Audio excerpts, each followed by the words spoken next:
This is awesome because everyone got quiet, but not everyone did not sit down yet. So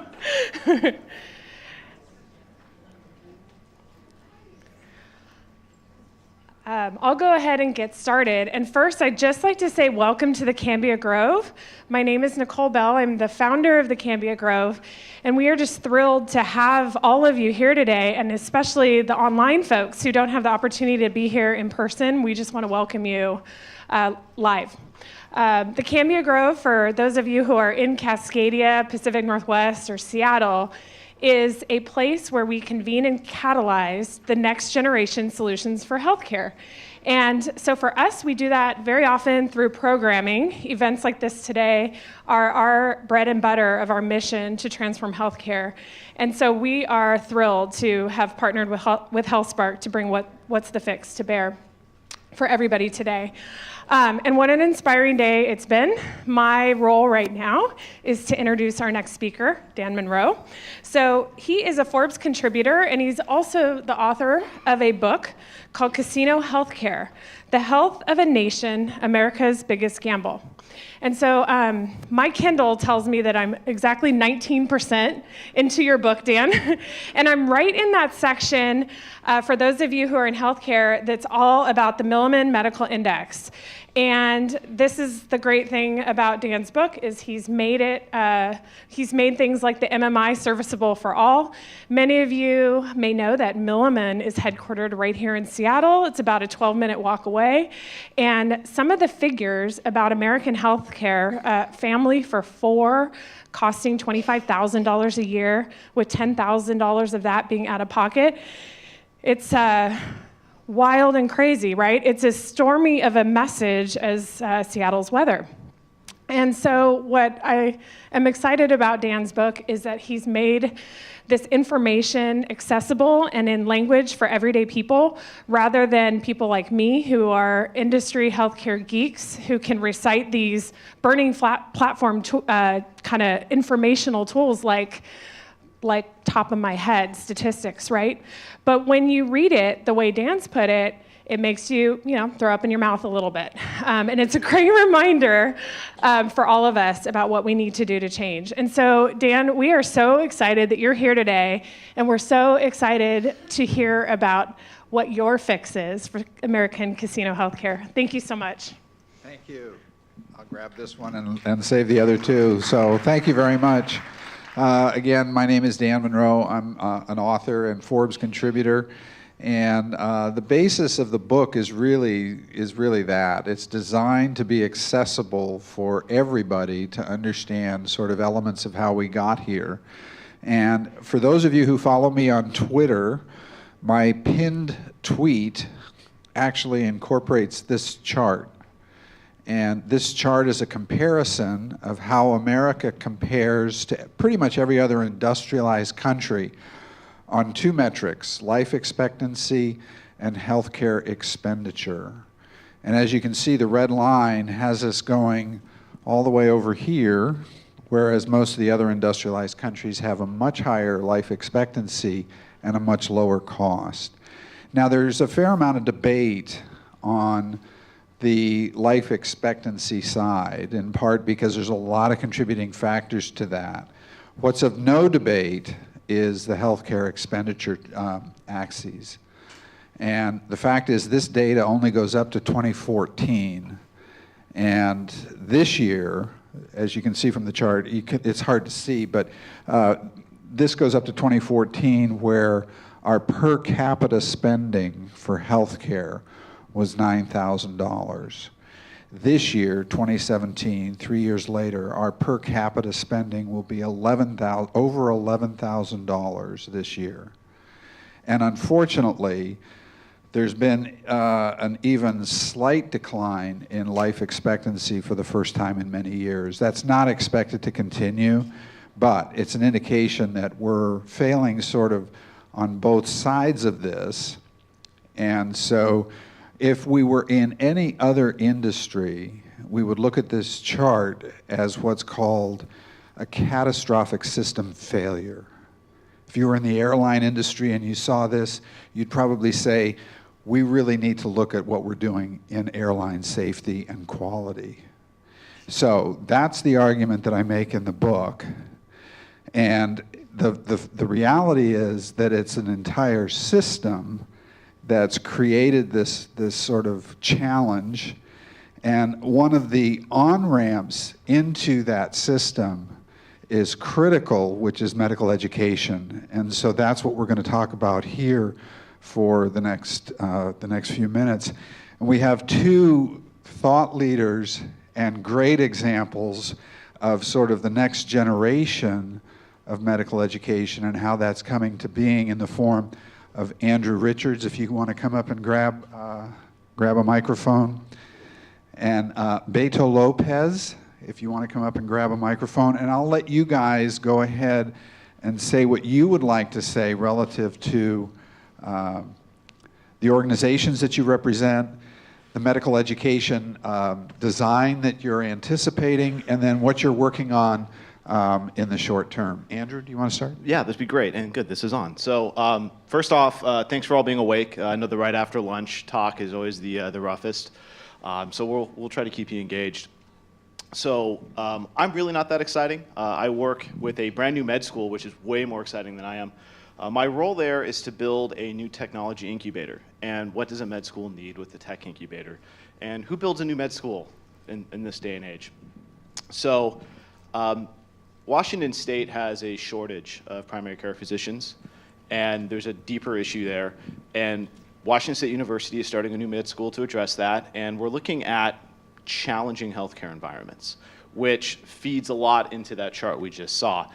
Very high cost of care, lack of access to care. In fact, we have 4 major categories we're trying to address. Access to care, which is regions like urban underserved and rural communities. Populations, which Native American migrant workers, different socioeconomic groups, people that traditionally might not have great access to care. Disease specific, cancer, diabetes, cardiovascular issues, which are very prevalent in the state.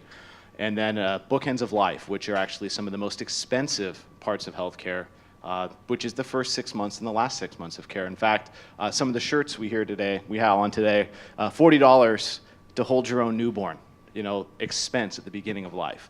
So challenges like that we're trying to address. The 3 main ways we're doing that is through curriculum. We're going to create the future of doctors in the state. There's a quote that I shot off a while ago that now is floating around attached to me that said we should build the med school of 30 years from now, not 30 years ago. And I believe we're doing that.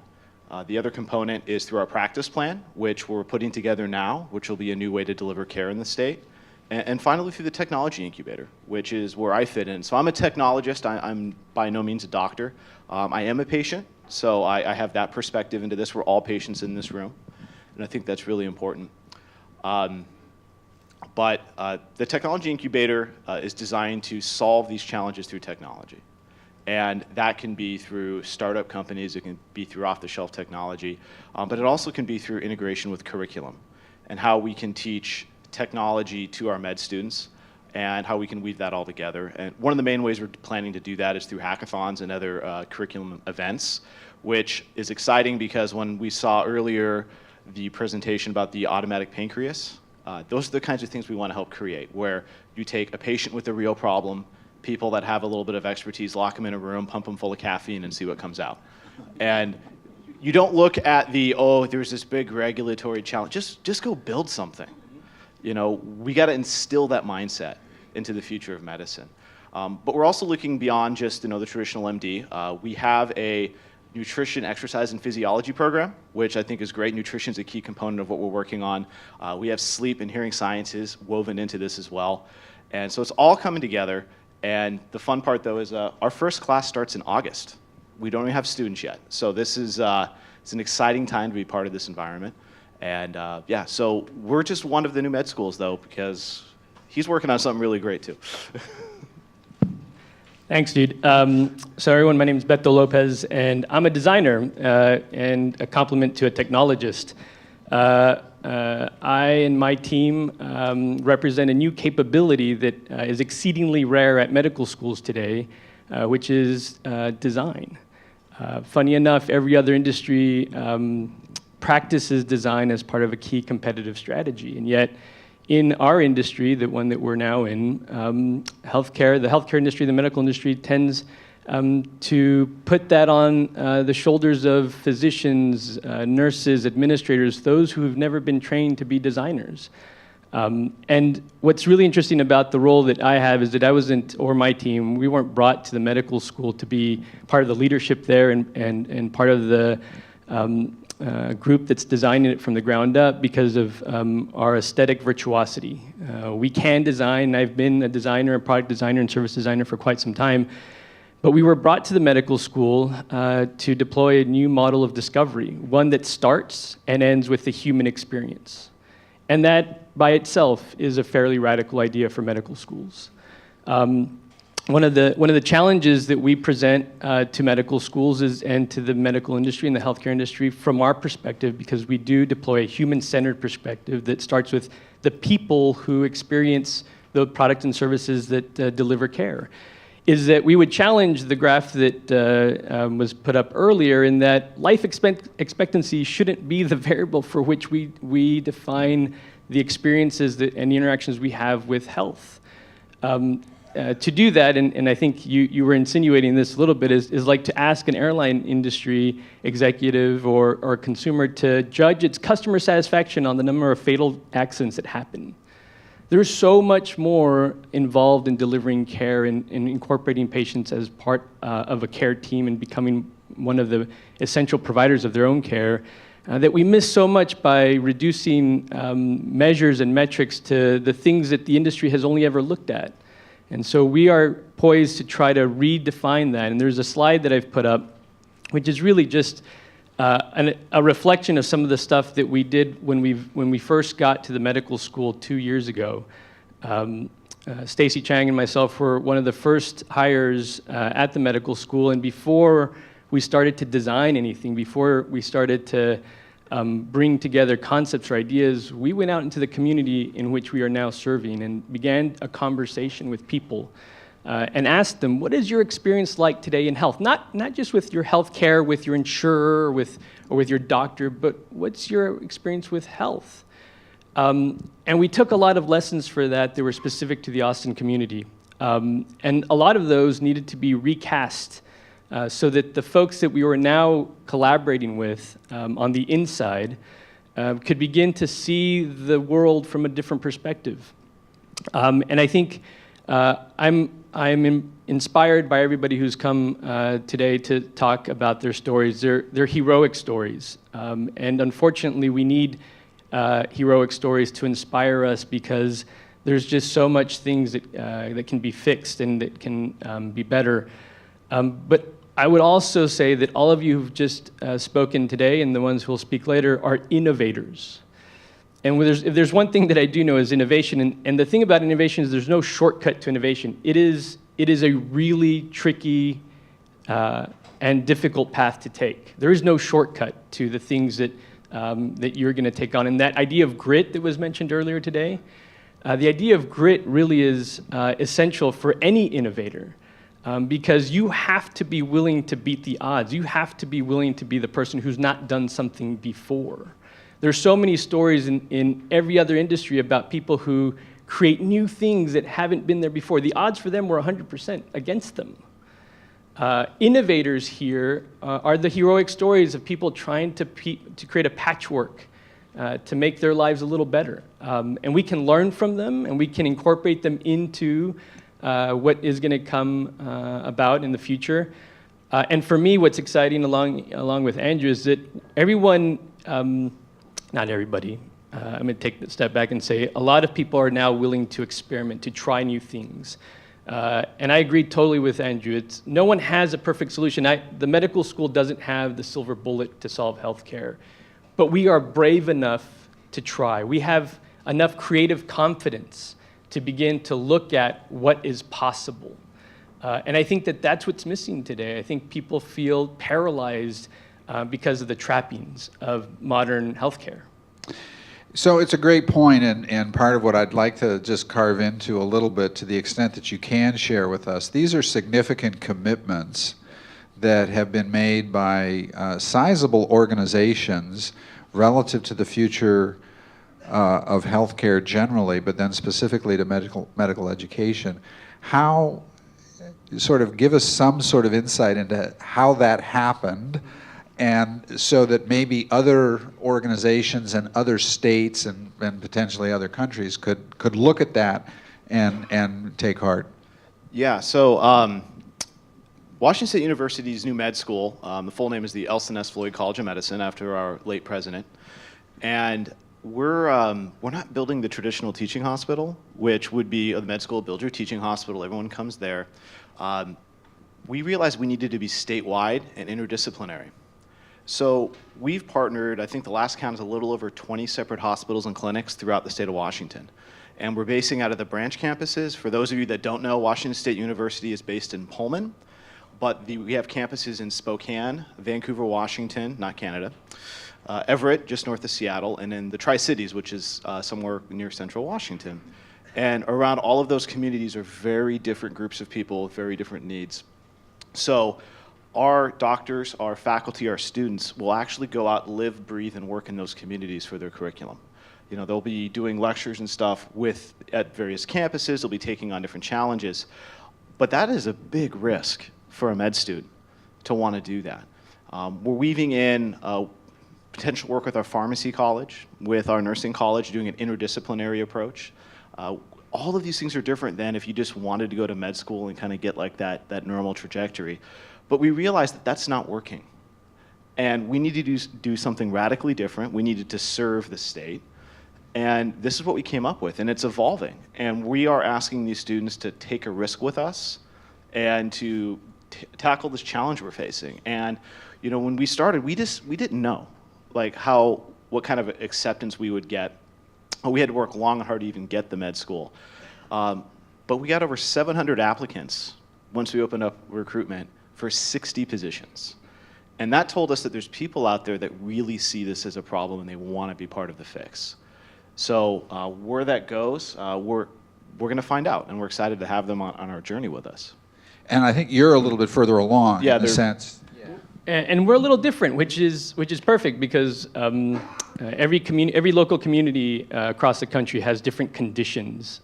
There's some global conditions nationally around payment reform that's really pushing people to get out of their comfort zone. But Austin, Texas, and the Dell Medical School at the University of Texas at Austin had a really unique set of circumstances that allowed it to come together. First of all, it raised its property taxes. Now, you have to understand, in Texas, we have no income tax. We have property tax. And as a community, they raised their taxes to the tune of 5 cents to every dollar. That is a significant rise in your taxes to fund a better health ecosystem, which invariably meant that we would bring a medical school online at the University of Texas at Austin, and we would build a new teaching hospital and safety net hospital, combined, integrated. That's really different. It's not every day that people choose to commit to an initiative around improving their own health and put their dollars to it. In this day and age, especially with taxes, it's one of the most impressive things that I've ever come across, which is the community commitment to do this. And the other part of it is that we have an interesting health district. Now, healthcare law and healthcare economics across the country are so complicated. And in Texas, it's no different. There's more layers to it. But we have a health district that collects the taxes and has created a kind of payer for the poor and uninsured that is focused, laser focused on trying to create and pay for value-based care. Those programs that actually reward providers for the outcomes that they create for patients, with patients' contribution and kind of reinventing that social contract together, as opposed to the reimbursement cycle of just trying things ad hoc until you kind of figure it out. And there's nothing necessarily wrong with that. Let's be clear. Science, medicine is both science and art. I think it was talked about earlier. But we have to be super upfront and honest about that. And I think that's what patients continue to look for, is just be honest with me about what's happening. The definitiveness of a diagnosis competes with the clear uncertainty on the provider's end about whether it will work or not. Statistically, maybe. And so the conditions in Austin, Texas are unique. We've got a community committed to improving the health of its neighbors. We've got a new medical school who's accountable for the health of that community, and that's a rare thing, exceedingly rare across the country. Many medical schools do not have that as part of their mission. And so those things together present a different kind of opportunity than what Andrew's experiencing here in Washington, but I think an opportunity that we can learn a lot from and we can deploy new things in. Oh, and I was going to say, I think it's great to see that our two different schools are recognizing the challenges in our communities and adapting how we're tackling them to what we think is the best way to do that. And that goes against that one-size-fits-all solution. You know, we've assessed what's happening and we're doing our best to challenge and fix that. In some ways, this is probably the most tumultuous time to begin sort of toying or experimenting with medical education. I mean, we're literally about midway through sort of major systemic healthcare reform, and I'm wondering how dependent you are on things like payment reform to sort of support the model economically. Payment reform is huge because it really begins to address the cultural challenges that exist and pervade our health industry. Our healthcare system hasn't aged well. It's over 60 years old with the passing of the Medicare and Medicaid Act, and in a way has never really evolved to really understand chronic disease. It does an amazing job at acute care. And one of the challenges with that is payment reform, because the incentives have never been aligned necessarily to create better outcomes, because accountability was reduced to a legal contract between payers and providers, as opposed to a social contract between providers and patients.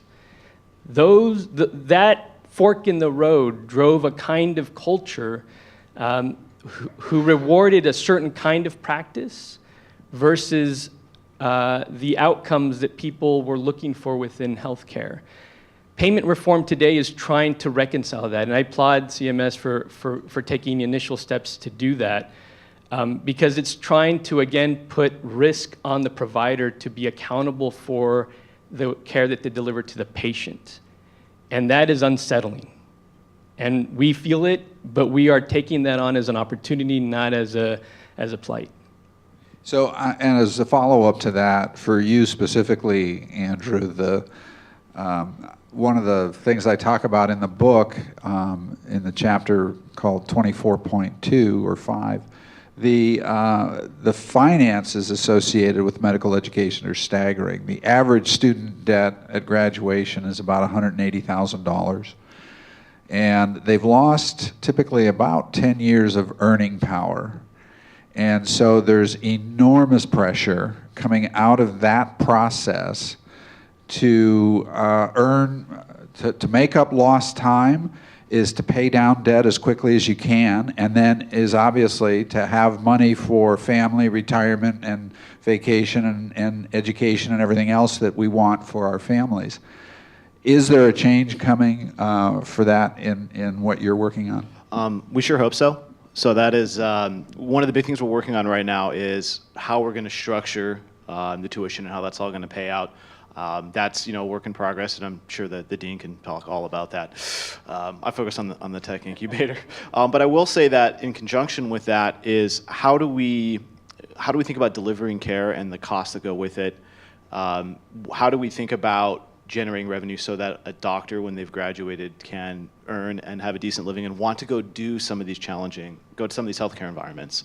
One of the reasons we have a big shortage of doctors is we're specialized focused in the industry. So who wants to go be a PCP? You're never going to make your money back, or you're going to be toiling away, crushed under debt, and never getting ahead of that. So how do we change the payer model? How do we change that?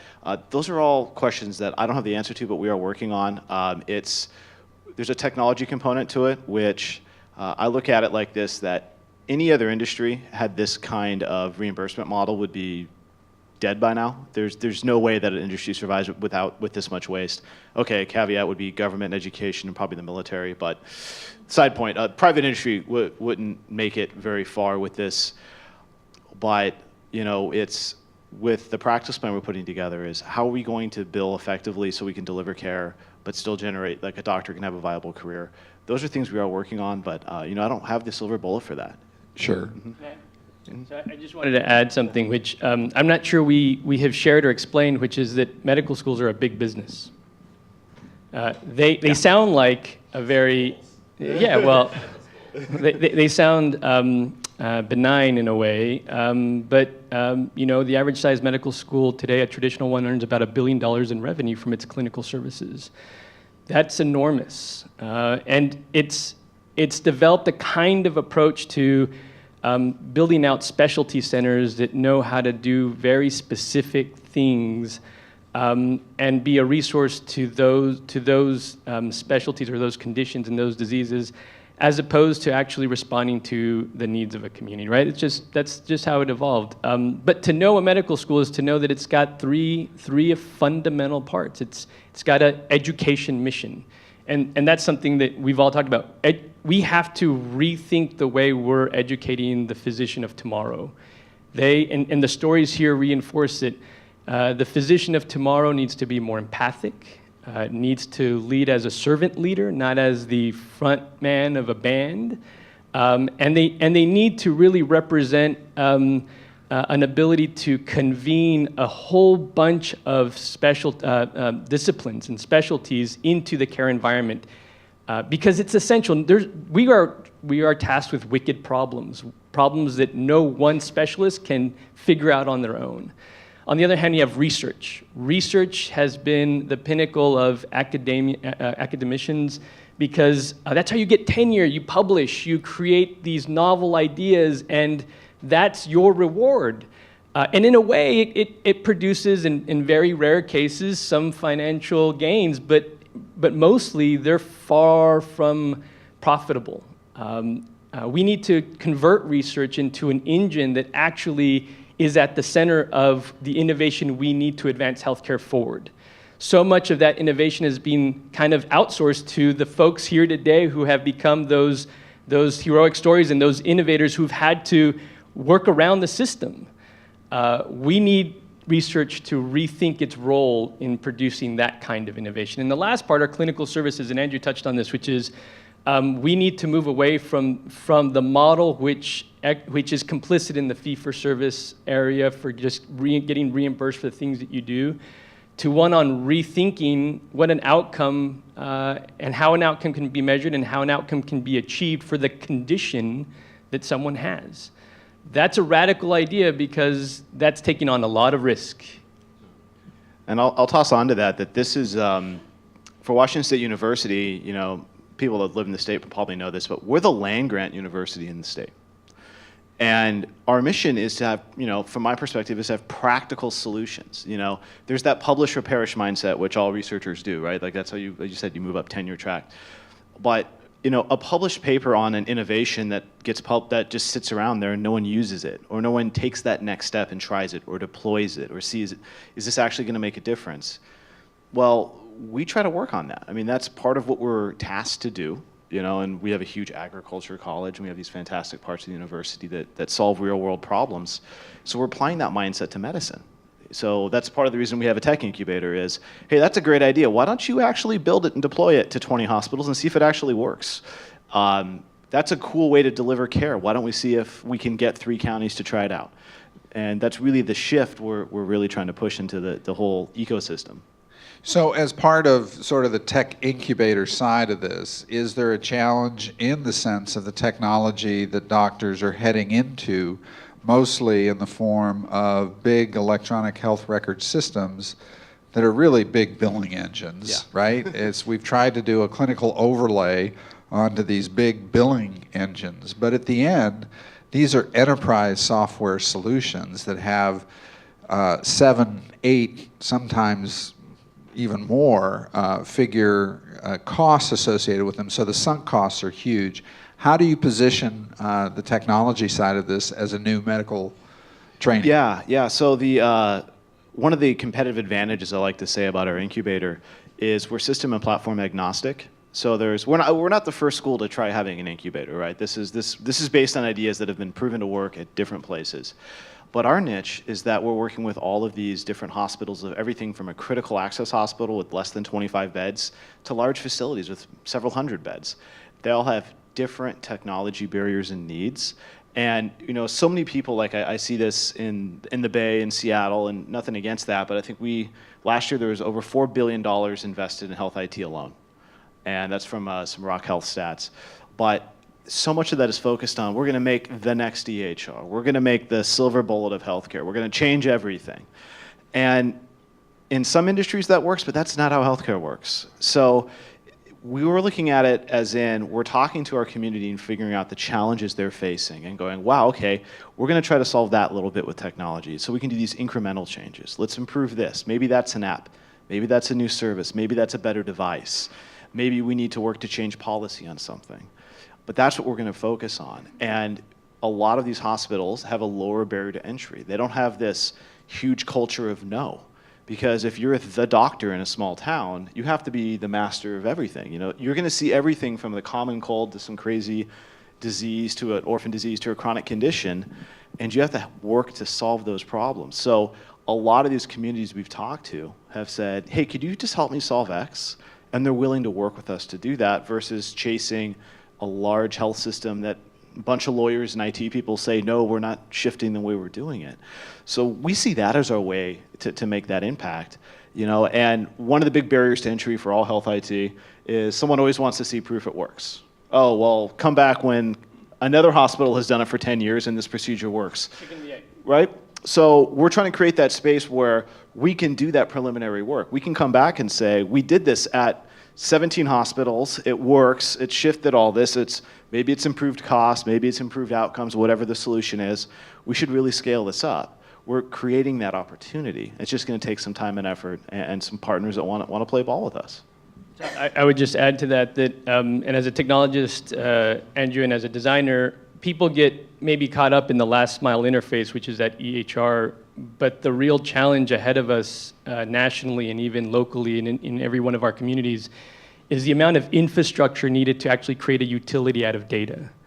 Data should flow out of the faucet just the way it flows out of the faucet here and the faucet next door, because we've invested in an infrastructure that allows water here to travel from building to building. We've not even begun to think about data that way because primary care offices have different portals to data and different data than a hospital does or that another specialist does. And what happens is someone can actually go and see 3 or 4 different doctors. Not one of them knows what each other doctor has recommended or said. So the last mile interface, which is the EHR, is important. It's a painful experience. It's like old DOS Windows, and we're in Seattle, so I should be careful. But it's like pulling down a drop-down menu of 100 choices in fields that are small and esoteric. That is a problem because it's not user-friendly. There's no human narrative there. But I would say the vast sea of opportunity is how do we create an infrastructure that allows data to really permeate every one of our health environments. And health environments could be the artificial pancreas. A health environment can be your fitness center. A health environment could be your workplace or your car. We have to think super differently about what a health environment is because there's a stronghold on what we call doctor's offices and hospital settings, right? And that's not where we experience health. We just go there to get some advice. 99% of the time, we're out in the world, and that's where health is happening. Yeah, and part of it is that we've built a system that's based on episodic care, and episodic care is based largely on billing. So that's part of the fundamental shift. So your background, though, includes over 10 years or 10 years in an entirely separate capacity as a designer for a major design firm, which is recognized globally, IDEO. Help us understand how far the disconnect is in healthcare relative to maybe some of the other industries that you had a chance to work on there. Yeah, that's a great question. I spent over a decade at IDEO, which is a very iconic design agency, and about 80% of my time was spent outside of healthcare. I worked in consumer electronics, I worked in hospitality, I worked in sportswear and apparel, I worked in automotive, you name the industry, and I've probably done something in there. And the challenge with healthcare is not that they weren't looking for help. They often go to consultancies and ask for help. It's that there's different market dynamics in healthcare. In every one of those other industries that I've explained, the consumer has some leverage over what's desirable and what actually succeeds in the market. In many ways, the end consumer, a patient, perhaps even the provider, is powerless to kind of influence better choices around what are tools and what's being served in those environments. And so I would say, in one sense, I've met the most mission-driven, passionate people that I've ever come across at this new medical school. But on the other sense, they work in a world that's defined by their constraints, and they don't imagine how to break them. In every other industry, they're willing to break the model. They're willing to just go beyond what's being done, actually innovate, create something different, and bear the risk of trying. That's not really part of the culture in healthcare. And I think that's something that at the Design Institute for Health, we're trying to bring back into this environment, not just into the medical school, but into the ecosystem of health organizations in Austin, trying to help them see that taking risk and doing something different is not only possible, but you have to be willing to think differently about your role in the future and how you're going to contribute to that. And that's really about bringing people along as collaborators. So yeah, it reminds me a little bit, I'm going to open it up for questions here in a minute, but it reminds me a little bit of the quote from Dana Farber, who was the cancer pioneer. If you haven't read Emperor of All Maladies, I can't recommend it enough. And there's actually a Ken Burns documentary now that's available for free that you can stream online on PBS if you haven't seen it. It's spectacular and it's well done. But Dana Farber was approached by other doctors when he was treating, at the very earliest stages, treating kids with chemicals. And he was often asked directly, why don't you just let these kids die in peace? Everybody knows that you can't cure cancer with a chemical. And so those are the kinds of changes that we're trying to get to, certainly with medical education. Your approach is state-based, so there's a state footprint associated with it, but it is focused around primary care. Speak to me about how that sort of decision came about, because that's a pretty critical and fundamental one relative to primary care. Yeah, and that was all driven by a lot of the research we did years ago about the lack of access to care in the state, some of the major challenges we've been facing. And there's a bunch of stats. Our website has a bunch of information about why we came to be and where we came from. But it ties into lack of access to care, lack of primary care physicians, costs being so high that people wouldn't get care. I mean, you can think in a rural community that you could have someone with a chronic condition that's 2 hours away from a clinic, and so they're not going to come in, or it's very difficult for them to come in, and so they'll put off getting regular checkups until the condition is at a very poor state. Now they're in higher risk, higher cost, and you see this over and over, and no one's addressing it, right? It's not catching the headline like researcher does X to solve Y. This is a very common problem, and we're asking people to rethink how this whole system works, and and I'm sure you can agree with this as well. Is we're trying to ask one of the most risk-adverse industries in the world to be risk tolerant, right? We're literally saying, I'm from the startup world. Crash and burn, try again. Crash and burn, try again, and then you go to the hospital world and try to say that's okay. And that's a big cultural impact. So we're trying to introduce that mindset that it's okay to think beyond the constraints that you described, the problems. Hey, I can't think outside of how we do things. We need to teach our students how to think outside of that.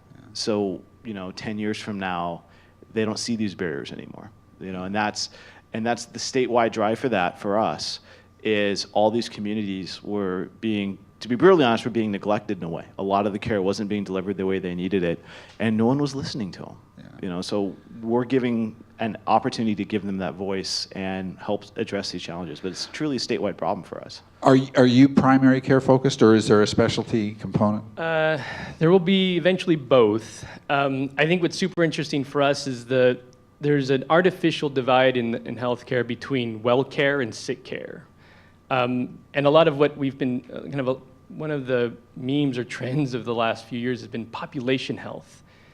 It is absolutely true that we need to reinvest in what is really population health. But how you do it has become challenging because it is about being in the primary care setting. It is about actually going beyond the primary care setting. And one of, I think, the most important things that we're trying to create as an opportunity for those in the community of Austin is this idea that when you think about population health, you have to take the whole person into account, and that they're going to be in and out of healthcare their whole lives. But to only regulate or control or design the sick part ignores the vast opportunity to get ahead of the cost curve around the well part. Right? And we ignore that at our own peril. People are surprised at the end of the fiscal year how much it costs to take care of high utilizers. When in fact, if we were to create programs that get them to a primary care physician and preventative programs to help them realize care, they may not end up in the emergency room.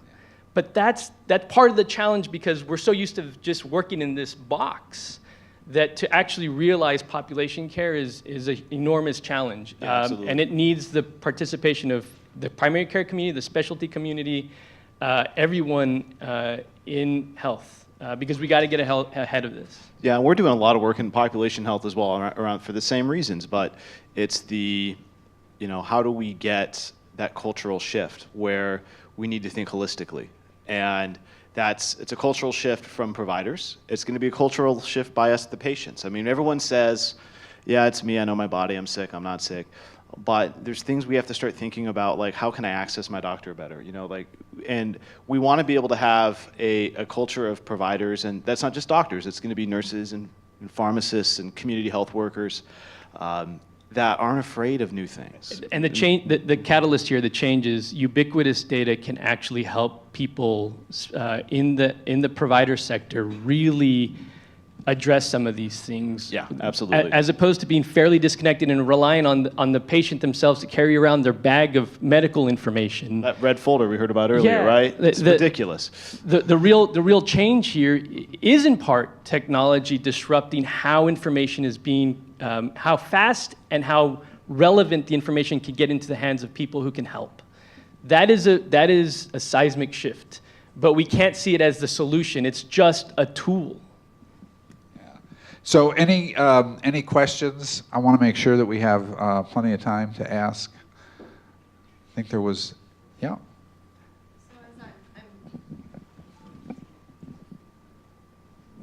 Hi. As I'm listening to you talk about these new educational systems, I'm wondering, and knowing that the mindset is relatively constrained, I'm wondering if any medical schools ever think about an education or degree for ordinary patients in terms of them knowing themselves or the top 10 or 50 or 100 medical issues that face most people, so that instead of just leaving healthcare to our medical providers, that we're also putting the burden and the opportunity on actually ordinary people for their health. That's a fantastic idea, first of all, and one that I know that our education department has considered.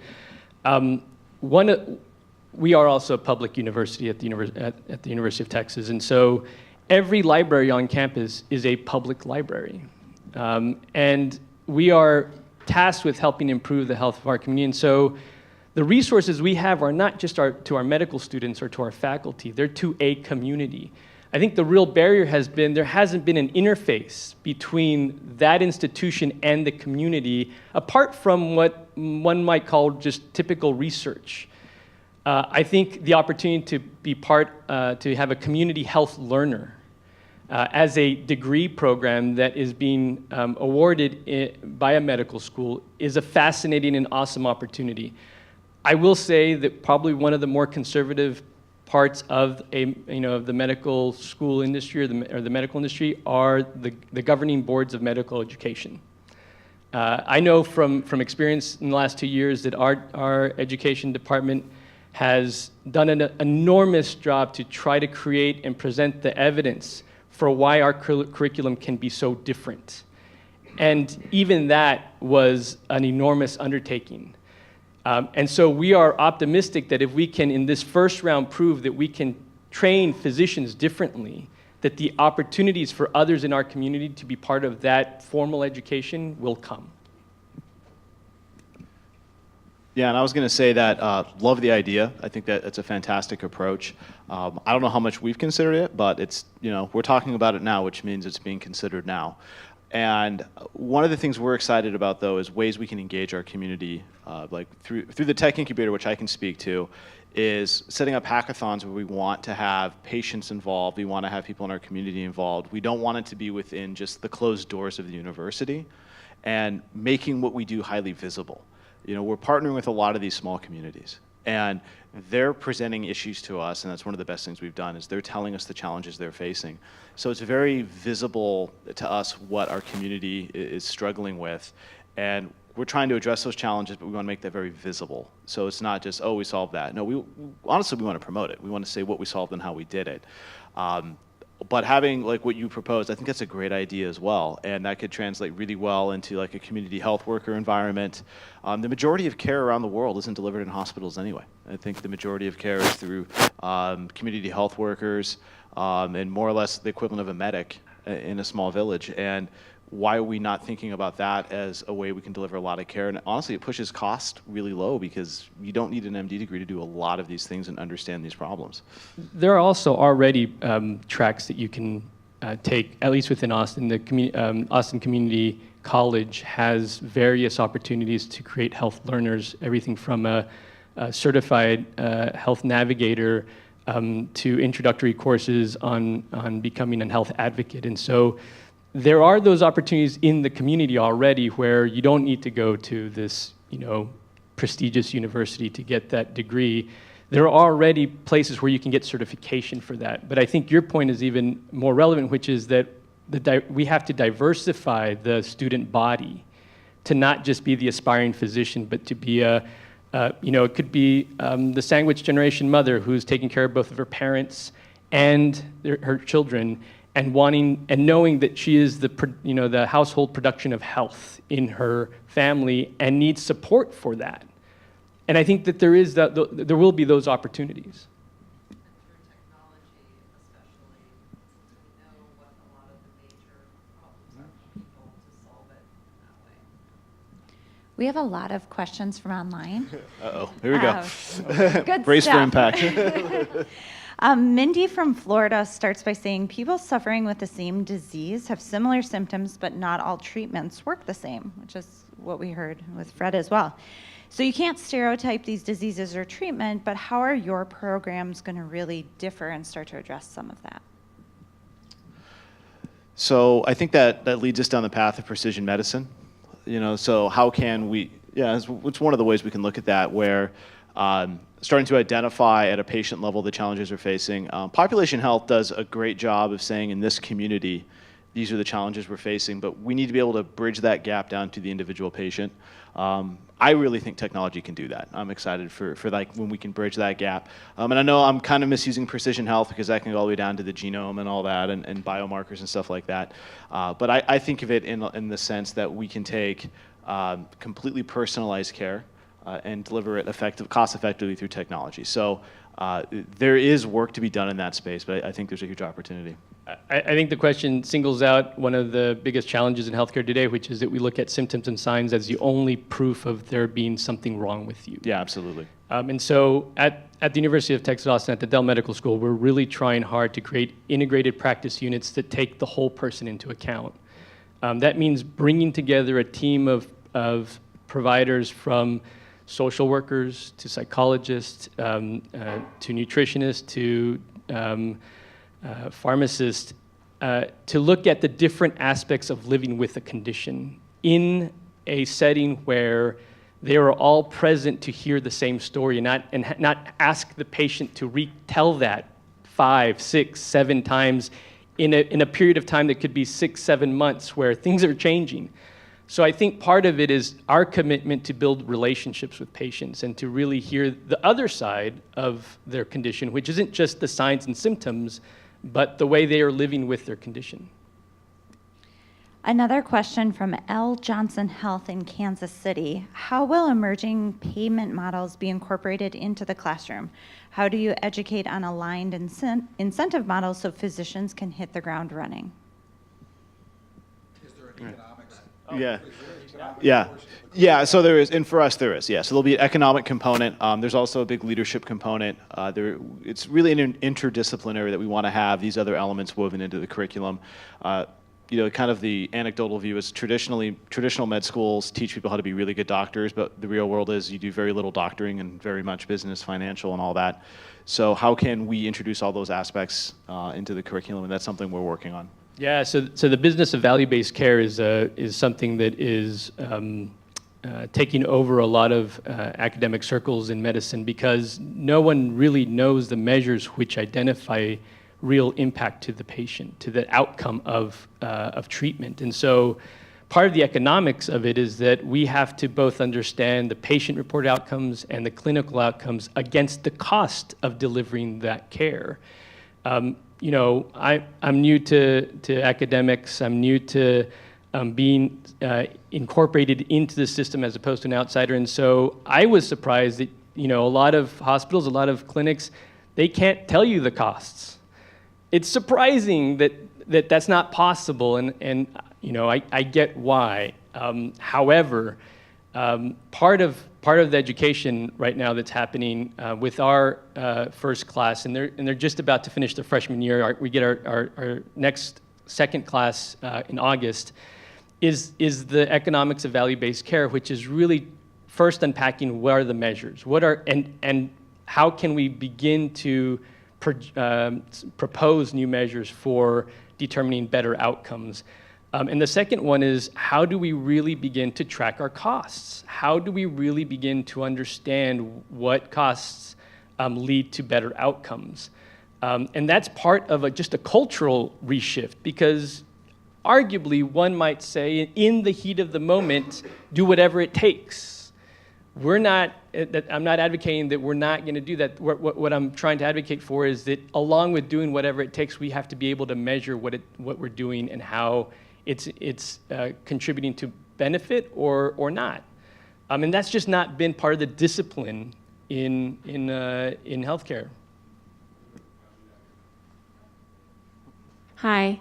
My question is around food and nutrition. I'm a mom of 3 kids, and all of them have had sort of their challenges. And my middle son in particular, it was suggested to us that perhaps some dietary changes would help him. And so my pediatrician sent us to a nutritionist who then gave me some recipes and said, go make it happen. And it was such a woefully inadequate experience for me. And it feels like nutrition and food is almost like a frontline defense. It's almost like I wish I could have brought my son to a hospital to have him checked in and have me helped to feed him the right stuff and monitor him, not with medication or drugs, but just to kind of get over that hump. Because if you're in a desperate place as a family of trying to figure out what works, scanned recipes are a joke. So anyway, I would love to hear your guys' thoughts on that. Yes.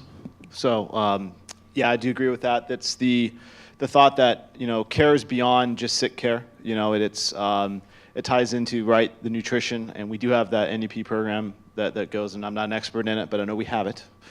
And how we can weave that in, it would be, I think, is hugely important. And, that you could extend that to other things like, even dental care and other interdisciplinary things that are traditionally ignored, right? That's that side thing that gets billed separately. It's not part of your coverage. So how do we reassess that? And I think it's a real viable opportunity for us to improve care.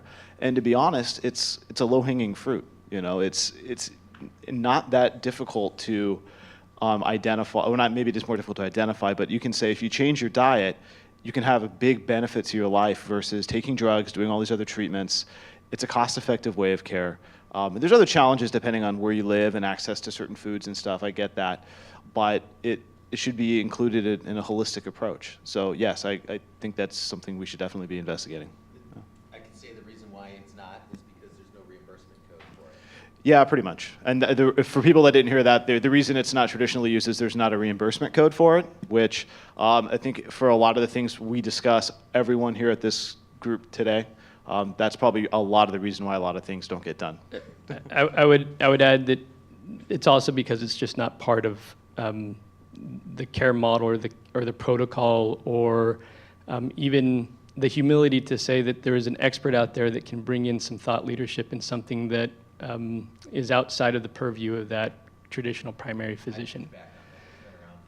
No. As part of the culture of today in medical offices, you don't have the opportunity to have a nutritionist on staff in a medical office. In oncology, it's probably more prevalent. You're totally right. And so in primary care, what I'm trying to say is there is a cultural aspect to trying to make this an interdisciplinary approach and having people operate at the top of their license. I heard earlier today that we need to train physicians to be more aware of advances in nutrition, and that's totally true, but I also want a nutritionist in there. We can't just rely on the physician to be the hub of everything. And I think that that's just part of how we're pulling together these new teams. I think there's one more over there in the back, and that's probably about all we have time. So We'll be around for the balance of the afternoon. one of the reasons the way our system is today, or is the way it is today, is the decisions being made are done by people who are outside of the system, non-providers. They're not practicing care at all. Medical schools offer fairly limited exposure to alternate careers, ways to influence the system, partly due to being incentivized to put students into residencies. So I'm curious as to either what your programs are doing to educate students as to alternate opportunities, or what you see coming in the future. I can say that much to the chagrin of people I work with, I'm trying to steal as many of these students and steer them into health IT as possible. But that's just me running a tech incubator. Yeah, there's definitely opportunities to go into research, for me, the health IT component, policy, but that's not, to be honest, it's not the core focus of what we're doing, and I agree that there should be more opportunities around that. I do know that even in our first class, which starts, I have several students that have already done startup companies, and I'm really curious what their path is going to be. Are they going to want to become a doctor, or are they going to want to shift into something else? And how we're going to facilitate that, that remains to be seen. I'm not directly involved in all that curriculum challenge. That's a huge thing. But yes, there should be other opportunities. I don't know how you guys are. Yeah, well, I might have said the same thing 2 years ago until I really realized what medical schools do, and that education is only just one part of their ability to influence a community. It is a crediting body for the professionals in a community, and they look to that for leadership. And so the research that we take on, the kind of research that we do, is actually game-changing if we can make it address the needs of that community. The clinical services and the business models and the approaches to delivering care can be transformative because we have permission to experiment with them, unlike many other organizations in healthcare. And so those two present the actual sandbox for really creating the things that have yet to be made and to fill the gaps in innovation. The important part of the education part is the cultural aspect of creating physician leaders that understand how to be the catalyst for change when they graduate. We may be graduating a whole bunch of unemployable physicians if some of the ideas that we're talking about in healthcare transformation don't pan out. And they are the bravest folks to take on a 4-year program right now. Yeah. And the testament to that, though, is that 60 positions filled with 700 applicants. So the hunger and the appetite is definitely there. So I wanted to thank Andrew specifically and Beto specifically for their invaluable insight into this systemic challenge that's a part of the whole healthcare system. And I do have a few copies for later this afternoon at the reception for signing of Casino Healthcare, the book. Thank you very much.